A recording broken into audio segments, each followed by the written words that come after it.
Most people believe their suffering comes from what happens to them, a breakup, a betrayal, a loss. But Carl Jung taught something radically different. Suffering, he said, does not arise from the events themselves, but from the internal resistance to those events. The deeper truth, often overlooked, is that pain is inevitable, but suffering is optional. It's not the job loss or the heartbreak that torments the soul, it's the mental battle against what is. Jung's timeless observation, "What you resist persists," captures this spiritual principle perfectly.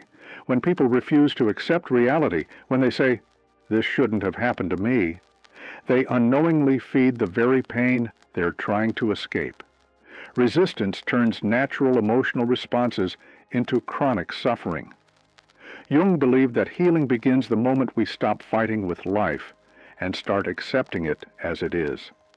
The path out of emotional pain does not begin by changing the outside world. It begins by changing our relationship to it. And that change starts with a single, courageous act: surrendering resistance. Carl Jung understood that the human mind is not just a thinking machine, it is a control mechanism. People crave certainty, predictability, and emotional safety, but life, in its mysterious and often brutal rhythm, follows no one's expectations. Jung believed that the true cause of human suffering is not pain itself, but our refusal to allow pain to exist. When life veers off course, when someone leaves, when plans collapse, when dreams die, the ego protests. It shouts, "This shouldn't have happened." That mental rebellion is the birthplace of suffering. Jung taught that the psyche fractures under the weight of inner conflict. The more we resist what is, the more fragmented we become.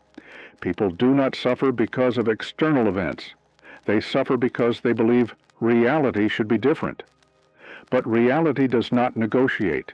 It simply is. The fight against it is a spiritual war we cannot win. Jung's wisdom reveals a path forward. Stop the war within.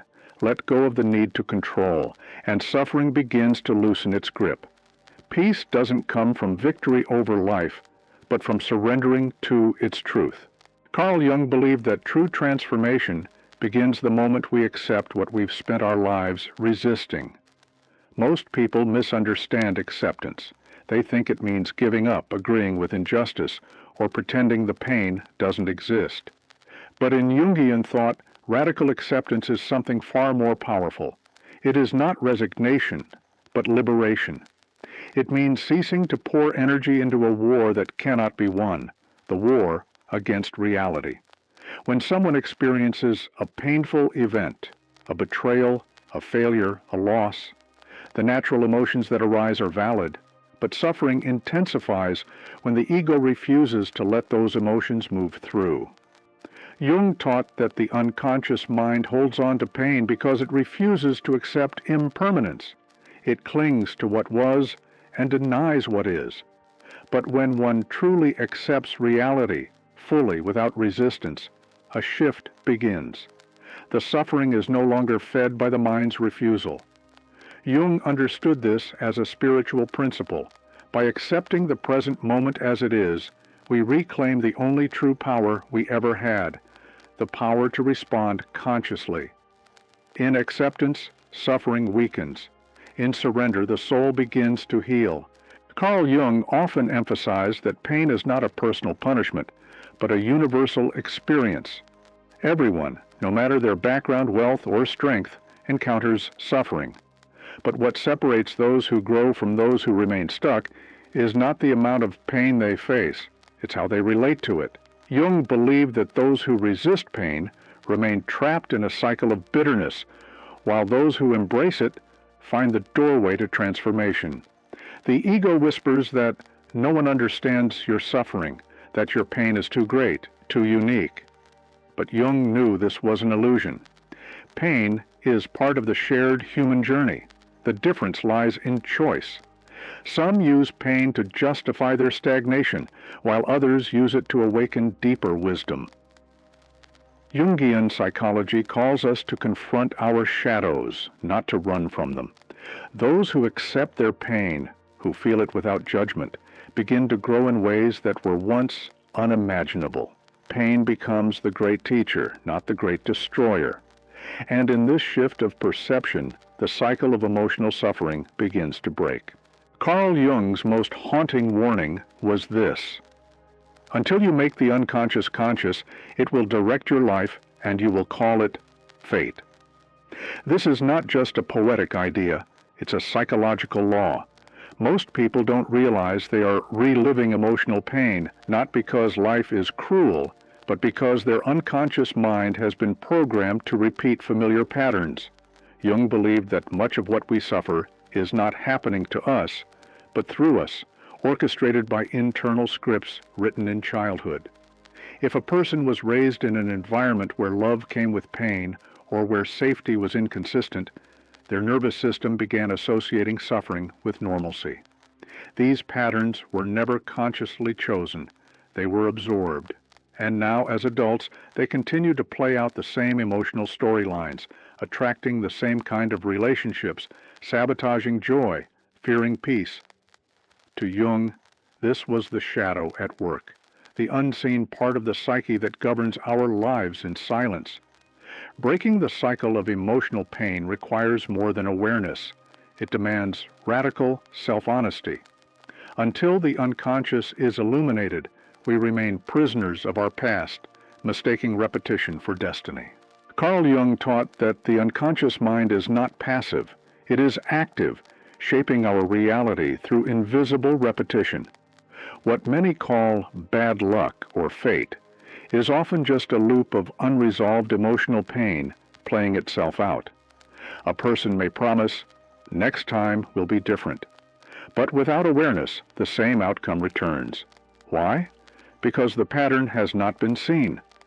And what remains unseen remains unchanged. Jung believed that these patterns, rooted in childhood experiences of rejection, abandonment, or betrayal, become internal templates. People unconsciously recreate situations that mirror their original wounds, not out of desire, but out of familiarity.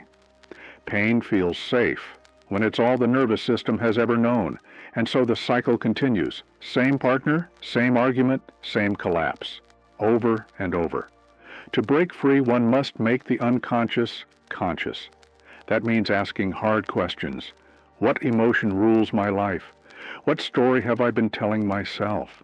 Jung understood that only by confronting these internal myths can we begin to rewire the soul. True healing is not about external change. It's about awakening from within. And that awakening begins the moment the pattern is named. According to Carl Jung, the ego is not your enemy, but it is your biggest obstacle to inner transformation. The ego is the mask you wear, the identity you've crafted to navigate the world. But over time, that mask becomes a prison. It feeds on suffering, thrives on blame, and survives by convincing you that you are a victim.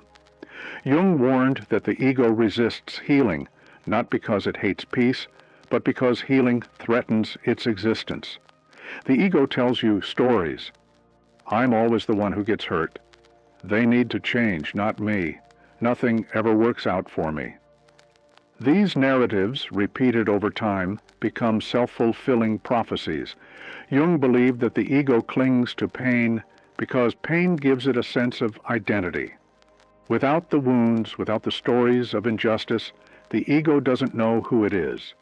This is why, as Jung taught, real healing requires ego death, the dismantling of the false self. It is not about becoming someone new, but about removing the layers that never belonged to you. The ego will fight this process. It will resist, protest, manipulate. But once you recognize its voice for what it is, just a voice, you begin to take back your power. Carl Jung emphasized that true self-mastery begins with observation, not action. The ego thrives in unconsciousness. It gains strength when we react without awareness. But the moment we become the observer of our inner voice, we create space between ourselves and our suffering. Jung believed that this separation is the first crack in the ego's armor. It allows us to see that we are not our thoughts, not our pain, and not the stories we've been repeating. The ego wants you to react. It wants you to lash out, to hold grudges, to justify your pain. It feeds on drama and identity, and it grows stronger every time you say, "This always happens to me," or "I'll never be enough." Jung understood that healing is not found in reacting, but in watching. The more you witness the ego without identifying with it, the less control it has. To disarm the ego, one must also stop rehearsing their suffering. Every time you replay the story of how you were hurt, you deepen the wound. Instead, as Jung would suggest, ask, "Does this story empower me or imprison me?" The moment you stop feeding the ego with attention, it begins to dissolve, and in that space, the true self begins to awaken. Carl Jung believed that healing does not occur by running from pain. It begins when we turn toward it. Most people are conditioned from childhood to avoid discomfort. Don't cry. Be strong. Hide your emotions. But this denial only drives the pain deeper into the unconscious. Jung warned that what we refuse to face does not disappear. It festers. What you resist persists, he said, and nowhere is this more evident than in emotional suffering. Pain that is not felt becomes anxiety, depression, addiction, or chronic dissatisfaction. It lodges itself in the body, in the chest, the stomach, the throat, silently shaping our reactions, relationships, and choices. Jung understood that to transform suffering, we must allow ourselves to feel it, fully, consciously, without judgment. When we stop resisting and simply witness the emotion, not analyze it, not fix it, something sacred happens. The pain begins to lose its grip. The monster the ego created shrinks under the light of awareness. Jung believed that pain is a force, not to be battled, but to be integrated. In this embrace, we don't become weaker, we become whole. Carl Jung spoke often of alchemy, not as the medieval quest to turn lead into gold, but as a metaphor for inner transformation. The lead, he said, is our suffering, raw, heavy, and dark.